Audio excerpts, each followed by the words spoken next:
Ano mensahe ang kailangan marinig ng mga Aries mula September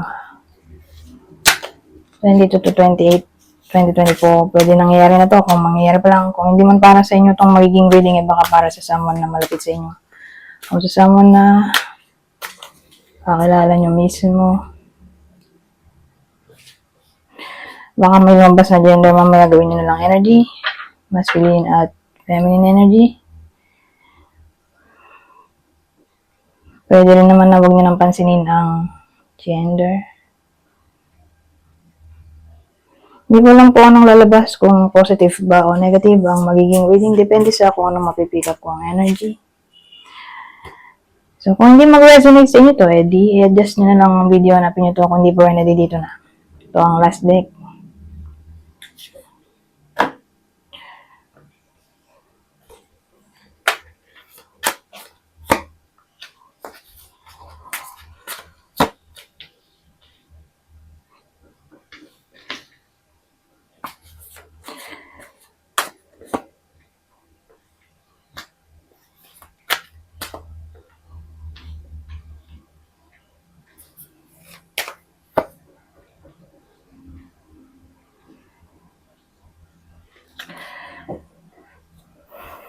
Ano kaya ito?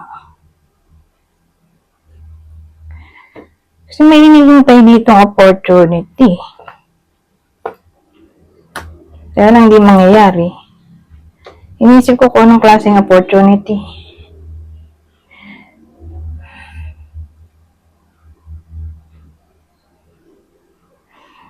Siguro tungkol sa reconciliation. Kaya lang parang ayaw makipagbati ng babae. Probably nanay to. Kaya ito,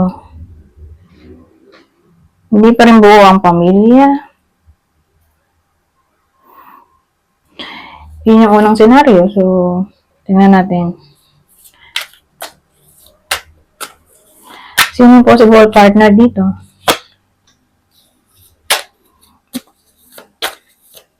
Ng Aries. Regardless kung siya ba to o asawa niya.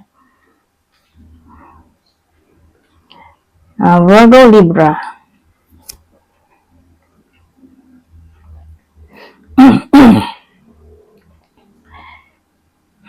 Ibang senaryo. Ano kaya hihintay na opportunity dito? Siguro tungkol sa promotion o anything na may kinalaman sa work na para bang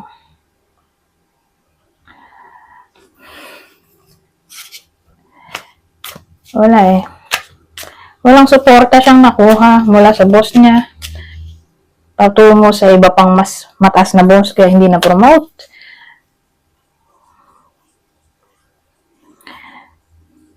O naiwan sa ere, ganyan. Sabi po promote, di naman pala o ewan ko, nag-expect yung iba pero hindi nangyari. Again, tungkol to sa work. Doon lang siya tatama. Doon sa pangalawang senaryo. Sa work.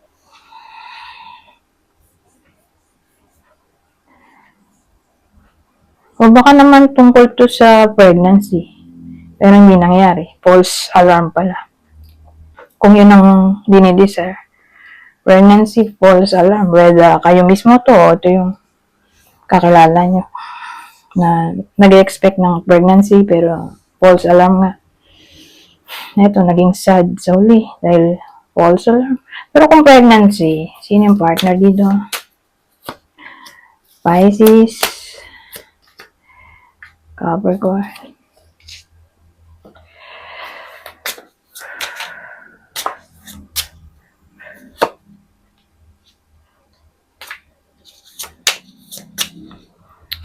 Teka, dito ako eh. Ganyan na lang. Yan. Nako. Ganito ang lumalabas.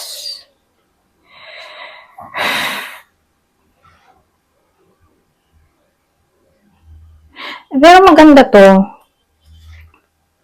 Kung nangyayari na. Pero kung hindi pa nangyayari, di doon siya pangit. Kasi kung hindi pa nga nangyayari, ano to, mukhang paparating pa lang kasi bigatin yung problemang paparating.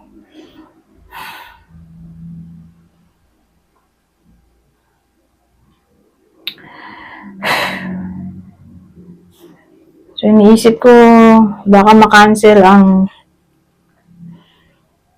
kasal. May bride tayo. Ma-postpone ang kasal.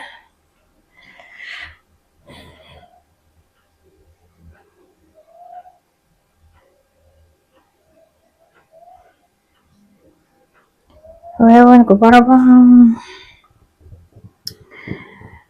kalbaryo na to. Matinding kalbaryo. Whether kasal o hindi. Lalo na kung babae siguro. So, beware. Ngayon, kung ano ba, nangyayari na to, whether kasal o hindi, may pinagdaraanan na sila ngayon. Dito maayos pa.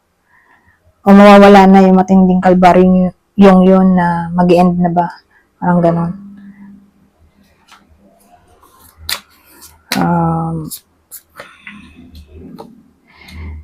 Ito, dito naman gumanda sa wakas. So, kung sino man yung pakilala nyo o kayo mismo to, na nasa abroad, magiging siya ng money o big amount of money to baka promotion o bonus o grabe bonus agad. September pala. Bonus in a way na natuwa siguro yung customer sa kanya, parang tip o boss siguro. Natuwa sa kanyang performance o siguro kaka-OT, kaya yan, may extra salary, extra income.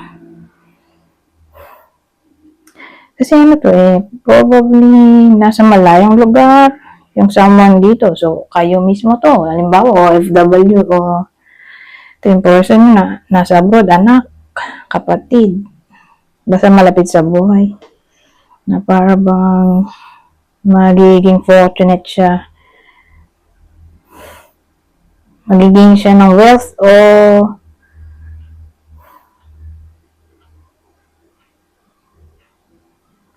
mabibenta na yung kanyang bahay at lupa kung binibenta man niya.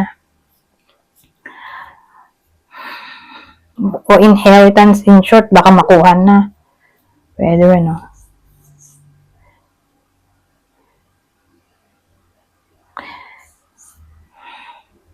So, hindi naman necessarily nasa abroad. Sabihin natin nasa barko. Oh. Seaman.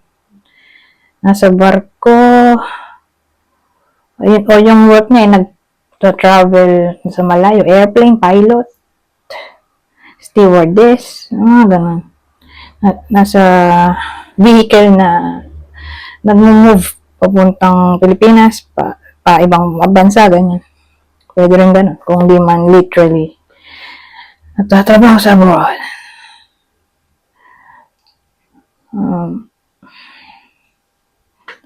So, punta na tayo dito. Ano pang masasabi nito?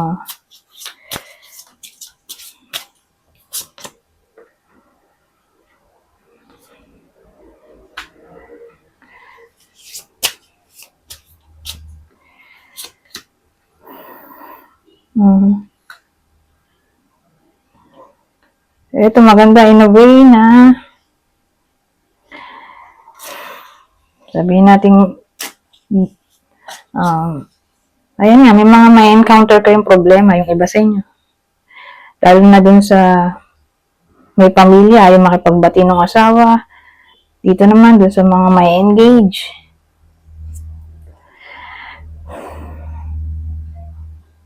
Na parang magkakaproblema. O kundi man kasal. In general na lang. Kasi ano to, matinding problema. Unos na to So, kung ganun man ang mangyari o nangyayari na, para bang magkakaroon pa rin yung iba sa inyo ng way para makapag-relax.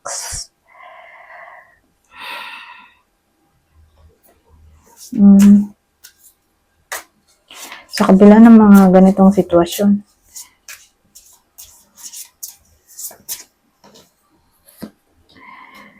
O siguro, in-encourage na, yun nga,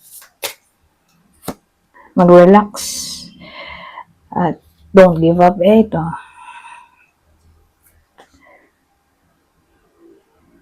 continuance, longevity. Na nga patuloy pa rin sa buhay.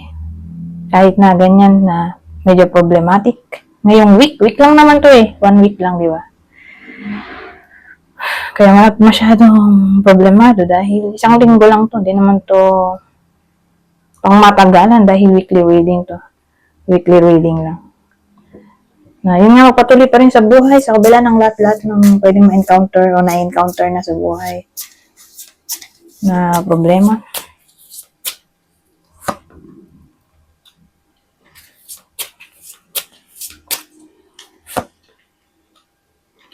Emotion, wisdom. Na parang itong mga problema, huwag masyadong dibdibin. At ang ipang solusyon ay isip.